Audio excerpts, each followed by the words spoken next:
Welcome class 6 Sakina public school. इससे पहले lecture number पिछले लेक्चर में हम लोगों ने लेक्चर नंबर 12 में एरिया की बात की थी। एरिया में एरिया मालूम करने के लिए एरिया हमने बताया था आपको कि अगर कोई प्लेन फिगर है तो वो अपनी बाउंड्रीज में जितनी जगह इंक्लोज करती है विद इन द बाउंड्रीज वो ही उसका एरिया होता है। हमने आपको कल बताया भी था कुछ ऐसी प्लेन फिगर्स होती हैं जिनके कुछ स्पेसिफिक फार्मूले की बुनियाद पर हम लोग उसका एरिया निकाल लेते हैं। एरिया में हम लोग को मेन जो चीज़ है, जो मेन फंडामेंटल फिजिकल यूनिट है वो है लेंथ। अब चाहे उस लेंथ को हम लेंथ के तौर पर इस्तेमाल करें, ब्रेथ के तौर चौड़ाई के तौर पर इस्तेमाल करें, हाइट के तौर पर इस्तेमाल करें, तो वो हमको एरिया देगी। यानी हम जिस चीज़ का इस्तेमाल कर रहे हैं वो है लेंथ। हमने आपको बताया था इसकी जो हमारे पास जो यूनिट है एमके सिस्टम में मीटर किलोग्राम सेकेंड में वो है मीटर। तो जब एरिया हम निकालते हैं तो हमको दो डायमेंशन का इस्तेमाल करना पड़ता है। एक डायमेंशन लेंथ का रहता है, एक डायमेंशन ब्रेथ का रहता है, may be sometimes height also. Height भी हम लंबाई के रूप में ही नापते हैं, उसको भी हम मीटर या सेंटीमीटर या मिलीमीटर में ही नापेंगे। तो लेंथ का इस्तेमाल हो रहा है। तो हमारे पास चार बहुत कॉमन प्लेन फिगर्स हैं और वो हैं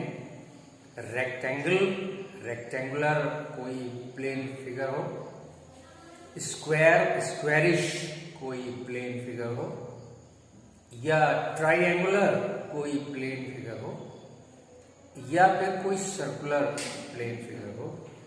इन सबका एरिया निकालने के लिए हमारे पास कल हमने आपको बताया था, लिख के बताया था इसके फार्मूले। जैसे रेक्टेंगल में हमको मालूम है कि हमको दो डायमेंशन लेने हैं, लेंथ और ब्रेथ।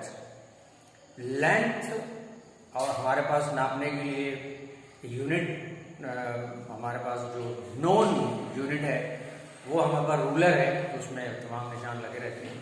उसमें सेंटीमीटर के निशान लगे रहते हैं, उसमें मिलीमीटर के निशान लगे रहते हैं। और अगर कोई बड़ा कोई रॉड, कोई मीट्रिक रॉड है तो उसमें फिर और ज़्यादा निशान हमको मिलेंगे। इसके अलावा नापने के लिए हमारे पास जो चीज़ें हैं, लंबी दूरी, लंबाइयाँ नापने के लिए वो हमारे पास होता है मेजरिंग टेप। एक मेजरिंग टेप ऐसा भी होता है जो 1.5 मीटर लंबा होता है, that is used by tailors. जब आप किसी टेलर के पास जाते हैं तो वो आपकी नापतोल करता है, लंबाई, आपकी चौड़ाई, आपकी कमर की मोटाई, ये सब निकालता है वो with the help of the measuring tape. तो हमारे पास रूलर है, हम रूलर से अपने प्लेन फिगर की, अगर वो रेक्टेंगुलर है तो उसकी हम निकाल लेंगे लंबाई और उसकी चौड़ाई पता कर लेंगे, और इन दोनों का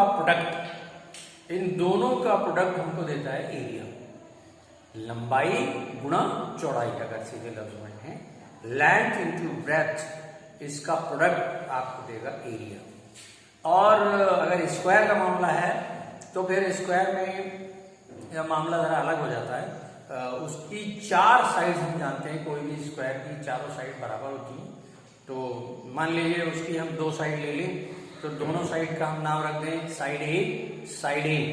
तो दोनों साइड का मल्टीप्लिकेशन यानी प्रोडक्ट आपको स्क्वायर का एरिया दे देगा।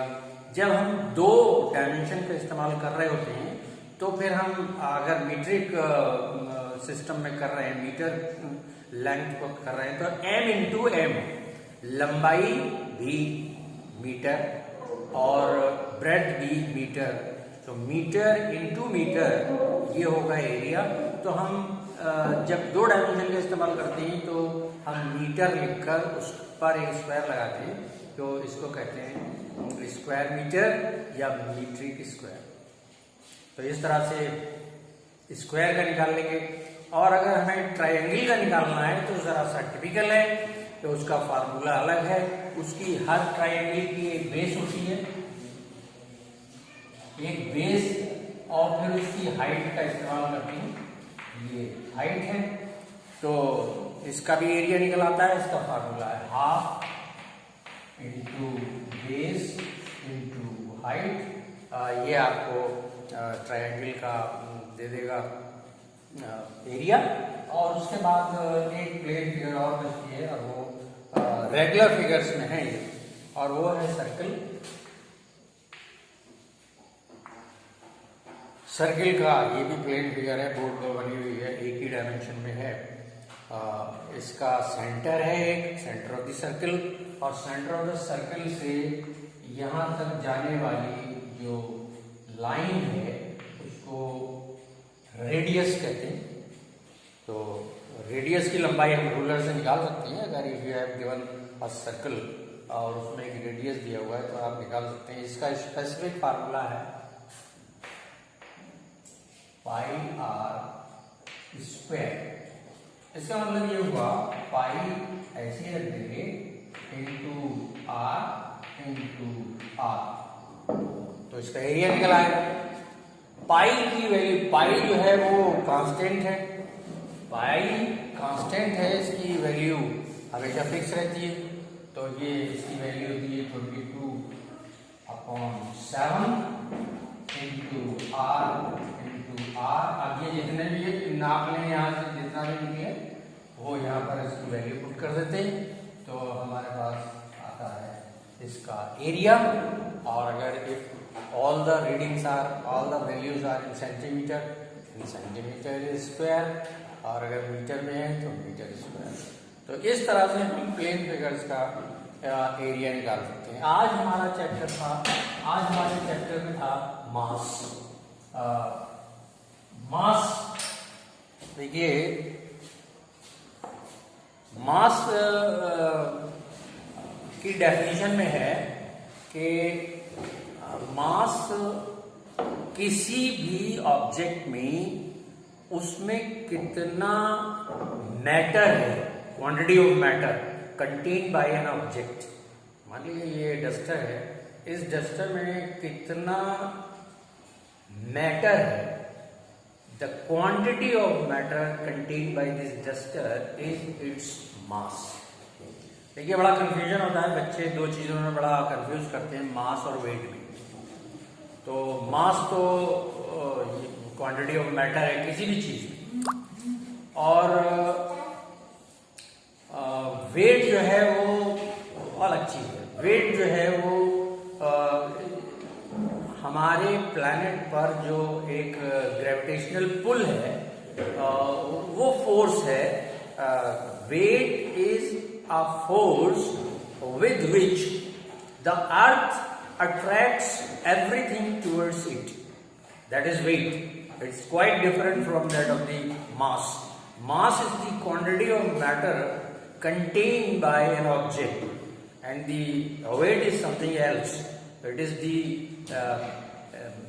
pulling force or attracting force or the gravitational pull of the earth with which the earth pulls everything or attracts everything towards it. कोई भी चीज अगर आपको मास के बारे में पूछा जाए तो हमेशा बताइए कि क्वांटिटी ऑफ मैटर किसी भी चीज़ में, और वेट जो है बिल्कुल अलग चीज़।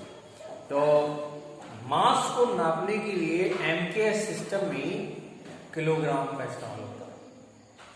तो बड़ी यूनिट है किलोग्राम, और अगर इसकी छोटी यूनिट का इस्तेमाल किया जाए तो फिर वो ग्राम है, और उससे भी छोटी यूनिट का अगर इस्तेमाल किया जाए तो फिर वो मिलीग्राम है। और अगर हम कहें कि हमारे पास वजन ज़्यादा है, मास ज़्यादा है, तो हमको बड़ी यूनिट का इस्तेमाल करना है, तो फिर मास के लिए हम क्विंटल का इस्तेमाल करते हैं।